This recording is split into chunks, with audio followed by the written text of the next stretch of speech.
নমস্কার, আমি রশ্মি। আপনাকে স্বাগত জানাই আমার রান্নাঘরে। মালাইকারির কথা বলতেই কিন্তু আমাদের চিংড়ি মাছের কথা মনে পড়ে। হ্যাঁ, আপনি একদম ঠিক ধরেছেন। আমরা এখন শিখতে চলেছি চিংড়ি মাছের মালাইকারি। আর এই পদ শেখানোর জন্য আমাদের সঙ্গে আছেন শেফ রঙ্গন নিয়োগী। রঙ্গনদা, নমস্কার। আমি আজকে চিংড়ি মাছের মালাইকারি বানাবো। চিংড়ি মাছের মালাইকারি বানাতে লাগে চিংড়ি মাছ, আদা পেঁয়াজ রসুন, লঙ্কা গুঁড়ো, হলুদ গুঁড়ো, নুন, চিনি, খোয়া ক্ষীর, কোকোনাট মিল্ক, ঘি, nutmeg mace powder, tomato puree, গরম মশলা। আচ্ছা, প্রথমে যেটা করতে হবে, আমরা চিংড়ি মাছটাকে এইভাবে কাঠি লাগিয়ে নিতে পারি। তাতে হবে কি, চিংড়ি মাছটা সোজা থাকবে। কিভাবে কাঠি লাগাতে হবে সেটা দেখাচ্ছি। হাতে এইভাবে ধরে নিতে হবে চিংড়ি মাছটাকে। এবার ফ্রম হেড টু টো এটা চিংড়ি মাছের কাঠিটা ঢুকিয়ে দিতে হবে। এতে কি হবে, চিংড়ি মাছটা ভেঙে যাবে না ডিউরিং কুকিং প্রসেস। আবার সাঁতলে নেওয়ার পর খুলে নিতে হবে, তাহলে চিংড়ি মাছটা এরকম লম্বা দেখতে লাগবে। প্রথমে যেটা করব সেটা হচ্ছে একটু নুন আর একটু হলুদ দিয়ে দেবো, দিয়ে এটাকে মেখে নেব। খুব সামান্য তেল, একটু রসুন বাটা। এটা সটে করার সময় তো রসুনটা দিয়ে দেবো। একটু রসুন, একটু পেঁয়াজ বাটা,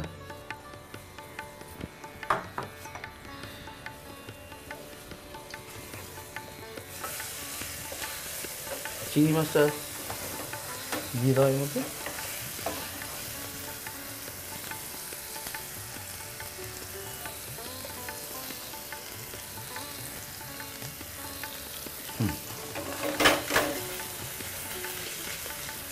একটু সামান্য জল দেব।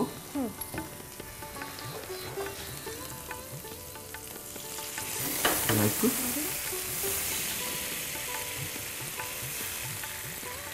ব্যাস, এই জলটাকে পরে গ্রেভি বানাবার কাজে লাগিয়ে দেবো।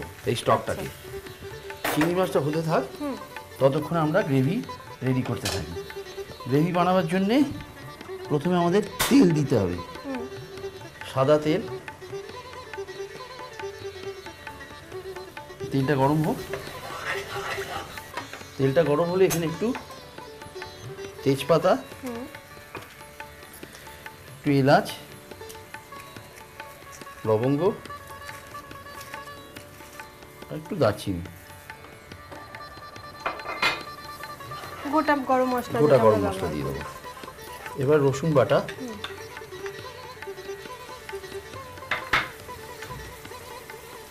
পেঁয়াজ বাটা,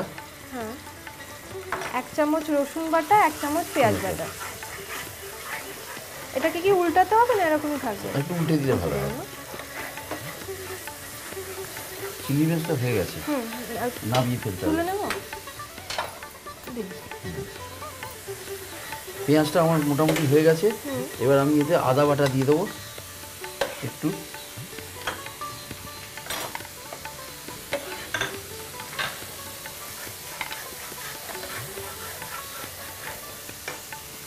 হলুদ,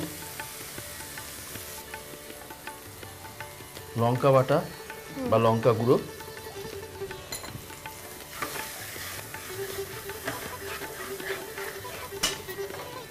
এবার চিংড়ি মাছের যে রিমেন্সটা রয়েছে সেই রিমেন্সটা দিয়ে দেবো এখানে।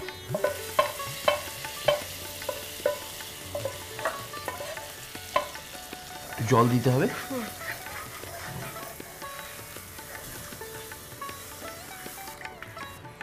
আমরা বড় ওভেনে শিফট করে নিই, তাহলে করতে সুবিধা হবে, তাড়াতাড়ি হয়ে যাবে। তাড়াতাড়িও হয়ে যাবে। একটু চিনি দিতে হবে, নুন আমি দিইনি এখনো। আচ্ছা, নুন কি পরে শেষের দিকে দেবো? হ্যাঁ, এবার নুন দিয়ে দেবো। মালাইকারি একটু মিষ্টি মিষ্টি হয়।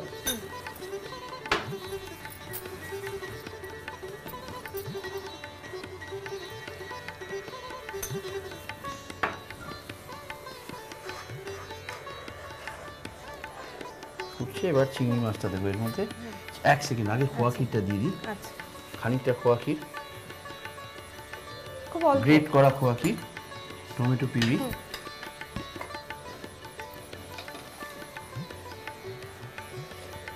আপনি ফ্রেশ টমেটো ইচ্ছে করলে ইউজ করতে পারেন। ব্যাস। বেশ অনেকটাই টমেটো পিউরি দিতে হচ্ছে, তো দেওয়াতে সেই কালারটা চলে আসছে। এবার আমি চিংড়ি মাছগুলো এর মধ্যে দিয়ে দেবো।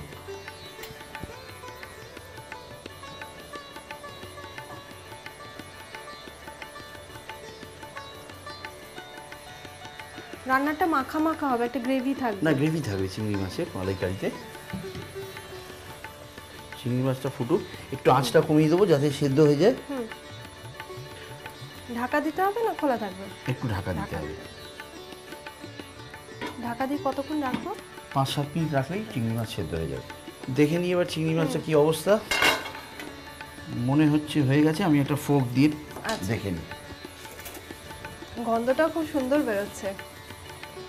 হ্যাঁ, চিংড়ি মাছ সেদ্ধ হয়ে গেছে, ওয়েল ডান। আর ঢাকা লাগছে না? ঢাকা আর লাগছে না। এবার আমরা যেটা করব সেটা হচ্ছে মেইন ইনগ্রেডিয়েন্ট, যেটা নারকেলের দুধটা এবার দিয়ে দেবো। ক্রিমি যেটা আর কি, নারকেল দুধের ক্রিমি পাকটা।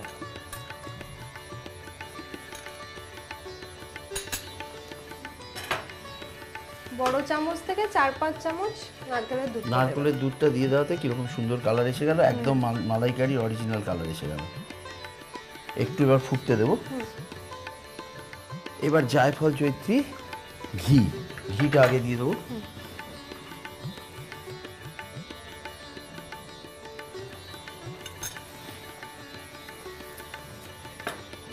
জয়িত্রী গুঁড়ো অল্প, খুব বেশি দেওয়ার প্রয়োজন নেই, বেশি দিলে আবার তেতো হয়ে যেতে পারে।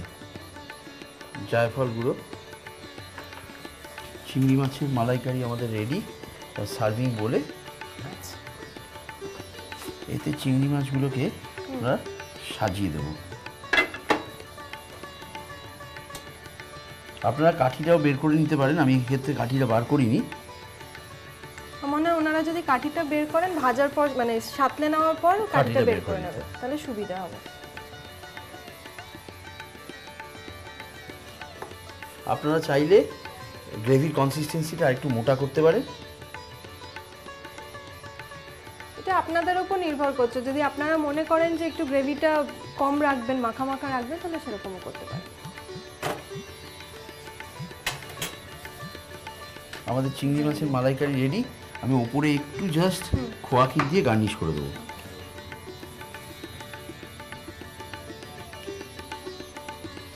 গার্নিশ করার পর খাওয়ার ইচ্ছেটা আরো বেড়ে যায়।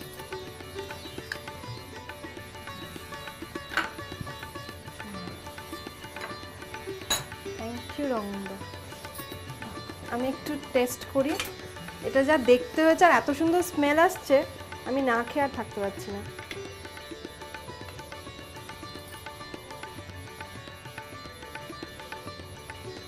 দারুণ হয়েছে, মানে অসাধারণ, আর কিছু বলারই নেই এর বাইরে। খুব সুন্দর হয়েছে। আমি এটা খেয়ে দেখলাম, আপনারও নিশ্চয়ই খেতে ইচ্ছে করছে, তাই না? তাহলে বসে থেকে সময় নষ্ট না করে করে ফেলুন। আর হ্যাঁ, যদি মনে হয় কোথাও ভুলে গেছেন, তাহলে চিন্তা কিসের, আমাদের ওয়েবসাইটটা আছে, দেখে নিন। আমি আসি, ভালো থাকবেন, নমস্কার।